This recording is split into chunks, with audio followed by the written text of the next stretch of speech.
பிரபல வர்த்தகர் கிளப் வசந்த அதுருகிரிய பிரதேசத்தில் ஒரு துப்பாக்கிச்சூடு நடத்தப்பட்டு படுகொலை செய்யப்பட்ட சம்பவம் சில நாட்களுக்கு முதல்ல பதிவாகியிருந்தது. அந்த துப்பாக்கிச்சூடு சம்பவம் பற்றின விசாரணைகள் தொடர்ச்சியாக நடத்தப்பட்டு வருது. இப்போ சில அதிர்ச்சியான தகவல்கள் அடுத்தடுத்து வெளியாகி கொண்டே இருக்கு. நான் நேற்று போட்டிருந்த காணொளிக்கு பிறகு இன்னும் சில மேலதிகமான தகவல்கள் வெளியாகி இருக்கு.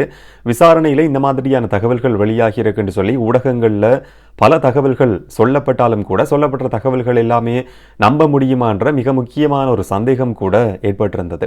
அந்த மாதிரியான ஒரு முறையில் தான் இப்போ விசாரணைகள் எல்லாமே நடத்தப்பட்டு வருது. வேற எங்கேயும் நடத்தப்படாத விதத்தில் இலங்கையில் விசித்திரமான ஒரு விசாரணையாக இது அமைஞ்சிருந்ததை பார்க்க முடியுது.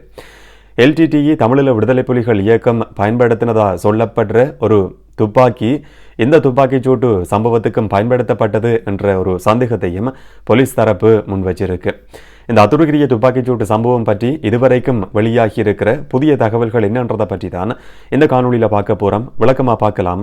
வணக்கம், நான் கிருஷாந்த் ராஜ். அதுருகிரிய ஒருவலை என்று சொல்லப்படுற பிரதேசத்தில் இந்த 8ஆம் திகதி ஒரு துப்பாக்கிச்சூட்டு சம்பவம் பதிவாகி இருந்தது.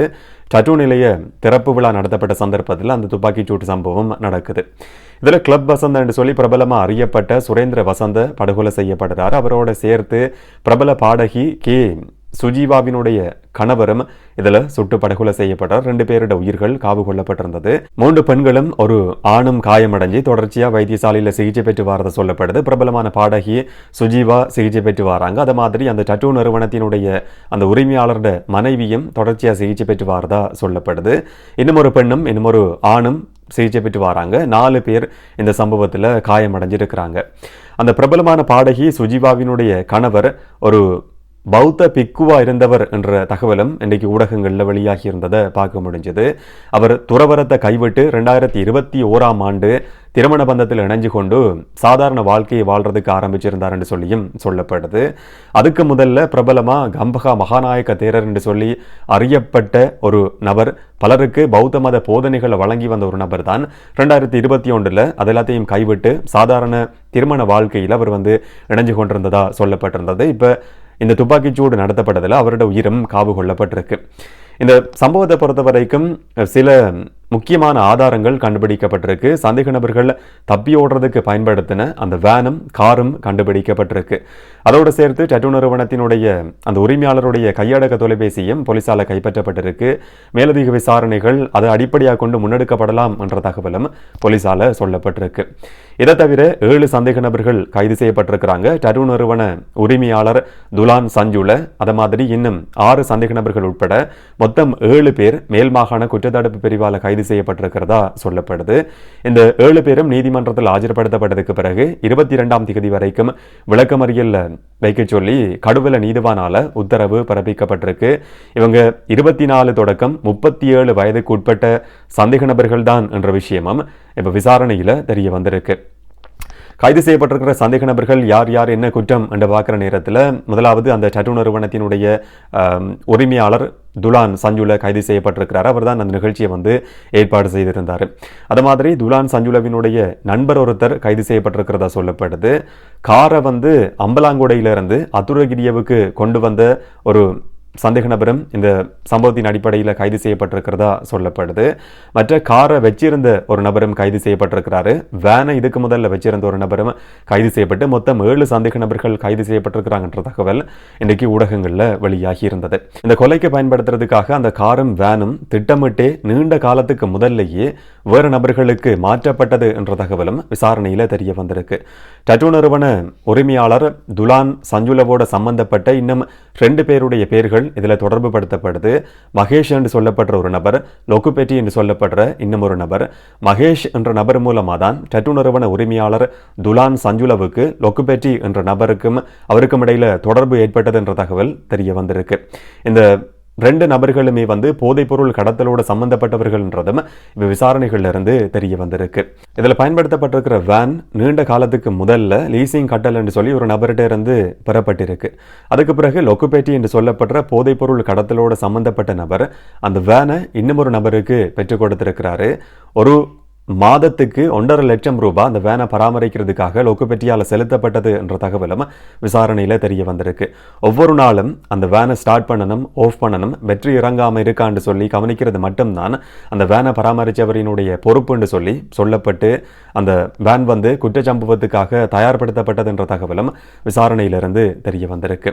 இந்த மாதிரி இந்த வேன் கொண்டு வரப்பட்டது, கார் கொண்டு வரப்பட்டது, இதுக்கு உதவி செய்த நபர்கள் என்ற அடிப்படையில் தான் 7 பேர் கைது செய்யப்பட்டு 22ஆம் தேதி வரைக்கும் விளக்கமறியலில் வைக்கப்பட்டிருக்கிறாங்க. இதில் அந்த டட்டு நிறுவனத்தினுடைய உரிமையாளர் துலான் சஞ்சுலேட்ட வாக்குமூலம் பதிவு செய்யப்படுது, ஒப்புதல் வாக்குமூலம் பதிவு செய்யப்படுது. இந்த சம்பவத்தை பொறுத்த வரைக்கும் போதைப்பொருள் கடத்தலோட சம்பந்தப்பட்ட ஒரு விஷயம், பல முக்கியமான பெரும் புள்ளிகள் சம்பந்தப்பட்டிருக்கலாம் என்று சொல்லி சந்தேகிக்கப்படுற ஒரு விஷயம். இதில் இருக்கிற மிக முக்கியமான ஒரே ஒரு சாட்சி தான் இந்த துலான் சஞ்சுல் என்று சொல்லப்படுற டட்டு நிறுவனத்தினுடைய உரிமையாளர். அவர் ஏற்கனவே கொடுத்திருந்த ஒப்புதல் வாக்குமூலம் எனக்கு துபாயிலிருந்து 10 லட்சம் ரூபாய் தரப்பட்டது, அந்த அடிப்படையில் தான் அவரை கூப்பிட சொல்லி, அந்த கிளப் வசந்தவை கூப்பிட சொல்லி எனக்கு சொல்லப்பட்டிருந்தது. அதுக்கு ஏற்ற மாதிரி நான் அவரை கூப்பிட்டேன் என்று சொல்லி அவர் நேற்று சொன்னதா தகவல்கள் வெளியாகி இருந்தது. இப்போ ஊடகங்களில் நேற்று இன்னும் ஒரு காணொளி வெளியாகி இருந்தது. கிட்டத்தட்ட ஒரு 10 போலீஸ் அதிகாரிகள் சுற்றி நிற்கிறாங்க. துலான் சஞ்சுல என்று சொல்லப்படுற அந்த சந்தேக நபர் ஒரு இடத்துல நிற்கிறாரு. போலீஸ் உயர் அதிகாரி கதிரில் இருந்து கொண்டு நேர்காணல் செய்கிற மாதிரி சில கேள்விகளை கேட்கிறாரு.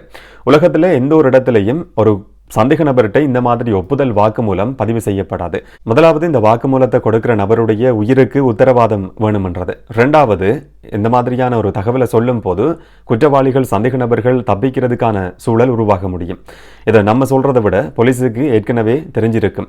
ஆனால் இலங்கையில் நடந்திருக்கிறது, இந்த சம்பவத்தில் நடந்திருக்கிறது ஒரு வித்தியாசமான விசித்திரமான விசாரணைன்னு சொல்லி சொல்ல முடியும். ஊடகங்கள் கூப்பிடப்பட்டு அந்த நபர்கிட்ட வாக்குமூலம் பதிவு செய்யப்படுது, அது எல்லாமே ஒளிப்பதிவு செய்யப்படுது, ஊடகங்களில் ஒளிபரப்பப்படுது. போலீஸ் விசாரிக்கும் போது சில விஷயங்களை அந்த துலான் சஞ்சுலன்னு சொல்லப்படுற நபர் மறந்த சில விஷயங்களை எடுத்து கொடுக்கிற மாதிரி இருந்ததை பல இடங்களில் கவனிக்க முடிஞ்சது. இந்த மாதிரியான தகவல்கள் மட்டும்தான் ஊடகங்களில் ஒளிபரப்பாகணும்ன்றதுக்காக திட்டமிட்டு நடத்தப்பட்ட ஒரு நாடக விசாரணையான்ற மிக முக்கியமான சந்தேகம் கூட இதை பார்க்குற நேரத்தில் சாதாரண பொதுமக்களுக்கும் ஏற்படுது. மனப்பாடம் செய்து ஒப்பு வைக்கிற மாதிரி தான் அந்த டட்டு நிறுவனத்தினுடைய உரிமையாளர் சில விஷயங்களை சொல்லியிருக்கிறாரு. அவர் சொல்கிற விஷயங்கள் என்னென்னு சொன்னால், சுருக்கமாக நான் சொல்கிறேன், என்னென்னு சொன்னால், இதுக்கு அதிகமான பிரசாரம் மக்கள் மத்தியில் கிடைக்கணும் என்ற அடிப்படையில் தான் இந்த மாதிரி ஊடகங்கள் கூப்பிட்டு விசாரிக்கப்பட்டது என்ற சந்தேகம் இருக்குது. அதை பற்றி பெருசாக கதைக்கிறதுக்கு நான் விரும்பலை. ஆனால் என்ன சொன்னார்ன்றதை சுருக்கமாக நான் சொல்கிறேன். துலான் சஞ்சுலவுக்கும் மகேஷ் என்ற நபருக்கும் இடையில ஒரு தொடர்பு ஏற்பட்டிருக்கு. மகேஷ் என்ற நபர் லொக்குபெட்டி என்று சொல்லப்படுற இன்னும் ஒரு நபரை அந்த டட்டு நிறுவனத்தினுடைய உரிமையாளர் துலான் சஞ்சுலவுக்கு அறிமுகப்படுத்தி வைக்கிறாரு. அவர்தான், அந்த லொக்குபெட்டி என்ற நபர் தான் டட்டு நிறுவனத்தை திறக்கிறதுக்கு 10 தொடக்கம் 15 லட்சம் ரூபாய் கொடுத்ததா தகவல்கள் வெளியாகி இருக்கு. இந்த பணத்தை கொடுத்ததுக்கு பிறகு லொக்குபெட்டி முன்வச்ச ஒரு மிக முக்கியமான நிபந்தனை என்னன்னு சொன்னா, இதை திறக்கும் போது அந்த திறப்பு விழாவுக்கு கிளப் வசந்தவை நீங்கள் கூப்பிடணும்ன்றது.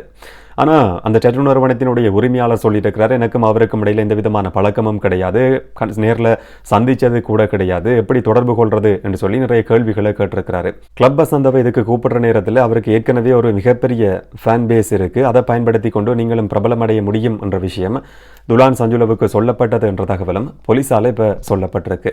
இந்த வாக்குமூலத்தில் சொல்லப்பட்ட மிக முக்கியமான தகவல்கள் ஊடகங்களில் வெளிவரணும் என்று சொல்லி பதிவு செய்யப்பட்ட தகவல்கள் இதுதான்.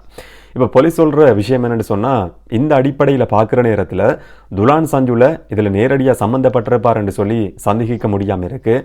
அவருடைய மனைவியும் இதில் கலந்து கொண்டிருக்கிறாங்க, அவங்களும் காயமடைஞ்சிருக்கிறாங்க. இது மட்டும் இல்லாமல் கிளப் வசந்தவுக்கும் துலான் சஞ்சுலவுக்கும் இடையில் முதல் சந்திப்பு நடந்ததே அந்த திறப்பு விழாவில் தான். அதுக்கு முதல்ல அவங்க 2 பேரும் சந்திச்சு கொண்டதும் கிடையாது. அப்போ ஏற்கனவே கொலை செய்கிறதுக்கான திட்டம் தீட்டப்பட்டிருந்தது என்ற தகவல் இவருக்கு தெரிஞ்சிருக்கிறதுக்கான வாய்ப்பு கிடையாது. அந்த 2 நபர்கள் மூலமாக தான் இந்த சதி திட்டம் தீட்டப்பட்டிருக்கணும் என்ற சந்தேகத்தை இப்போ போலீஸ் முன் வச்சிருக்கு. அந்த 2 சந்தேக நபர்களும் லொக்குபெட்டி என்று சொல்லப்படுற ஒரு நபர், மகேஷ் என்று சொல்லப்படுற இன்னும் ஒரு நபர். அவங்களுடைய பின்புலம் என்னன்றதை பற்றின தகவல்கள் இதுவரைக்கும் வெளிவராமல் இருக்கு, இல்லாட்டி வெளியிடப்படாமல் இருக்கு. இதே நேரம் இந்த துப்பாக்கிச்சூட்டு சம்பவம் சம்பந்தமாக போலீஸ் முன்வைக்கிற இன்னும் ஒரு மிக முக்கியமான காரணம் என்னென்னு சொன்னால், இதில் துப்பாக்கிச்சூடு நடத்தின 2 நபர்களையும் பார்க்குற நேரத்தில் அந்த சிசிடிவி காட்சிகள் வெளியாகி இருந்தது. அந்த 2 பேரையும் பார்க்குற நேரத்தில் துப்பாக்கிச்சூடு நடத்துறதுல நல்ல பயிற்சி பெற்றவர்கள், பழக்கமானவர்கள் மாதிரி இருக்குது. அது மட்டும் இல்லாமல் இதுக்கு பயன்படுத்தப்பட்ட துப்பாக்கிகளில் T56 ரக துப்பாக்கி தான் பயன்படுத்தப்பட்டிருந்தது. ஒரு துப்பாக்கி LTT இயக்கம் தமிழீழ விடுதலை புலிகள் இயக்கத்தால் பயன்படுத்தப்பட்டது என்ற விஷயம் போலீஸால சொல்லப்பட்டிருக்கிறதா சில ஊடகங்களில் தகவல்கள் வெளியாகி இருக்கு. இதே நேரம் சந்தேக நபர்கள் மன்னார் வழியா தப்பி போறதுக்கான வாய்ப்பு இருக்கின்ற விஷயத்தையும் போலீஸ் சொல்லி இருக்கு. விசாரணைகளில் இதுவரைக்கும் வெளியாகி இருக்கிற தகவல்களின் அடிப்படையில் இந்த சம்பவத்துக்கும் கஞ்சிப்பான இம்ரானுக்கும் இடையில் எந்த விதமான தொடர்புகளும் இருக்கிறதுக்கான ஆதாரங்கள் சாட்சியங்கள் கிடையாது என்ற விஷயத்தையும் போலீஸ் சொல்லியிருக்கிறதா ஊடகங்களில் செய்திகள் வெளியாகி இருக்கு. இந்த அடிப்படையில் பார்க்குற நேரத்தில் எங்கேயோ நடந்த ஒரு சம்பவம் வேற எங்கேயோ தொடர்பு படுத்தப்படுற மாதிரியான ஒரு சந்தேகத்தை தோற்றுவிக்குது. ஊடகங்களில் வெளியாகி இருக்கிற அந்த பதிவு செய்யப்பட்ட ஒப்புதல் வாக்கு மூலமும் அந்த மாதிரியான ஒரு சந்தேகத்தை தோற்று வைக்குது. சில விஷயங்களை வெளிப்படையாக சொல்ல முடியாது, சிலருக்கு விளங்கும்னு சொல்லி நான் நினைக்கிறேன். இதில் ஏராளமான மர்மங்கள் புதஞ்சிருக்கு. சில விஷயங்களை மூடி மறைக்கிறதுக்கான முயற்சி முன்னெடுக்கப்படுதான்ற மிக முக்கியமான இன்னும் ஒரு சந்தேகம் கூட ஏற்படுது. விசாரணைகளில் உண்மை கண்டுபிடிக்கப்படுதா இல்லாட்டி மூடி மறைக்கப்படுதான்றதை பொறுத்திருந்து பார்க்கலாம். இதை பற்றி நீங்கள் என்ன நினைக்கிறீங்கன்றதை கமெண்ட்ல பதிவு செய்யுங்க. இன்னும் ஒரு காணொலியிலே இன்னும் ஒரு தகவலோட சந்திக்கலாம். வணக்கம்.